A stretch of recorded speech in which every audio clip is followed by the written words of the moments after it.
जी दोस्तों, Sialkoti pigeon lover पे welcome. आज भाइयों को दोस्तों अपनी लाइफ के दूसरे प्योर और नायाब तरीन अली वाले कबूतर का शौक करवाऊंगा। पुराने अली वाले कबूतर, कोई 40 साल पुराना ब्लड। वीडियो को लाइक शेयर, चैनल को सब्सक्राइब ज़रूर करें दोस्त।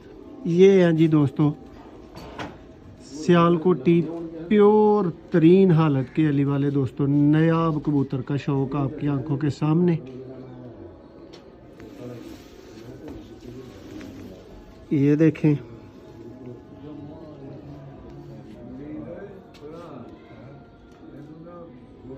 वीडियो पसंद आए ज़रूर लाइक करके हमें हौसला अफजाई करें हमारी। ये देखें दोस्तों, ये दुम देखें, ये पंजा देखें, ये कबूतर फ्रंट से देखें।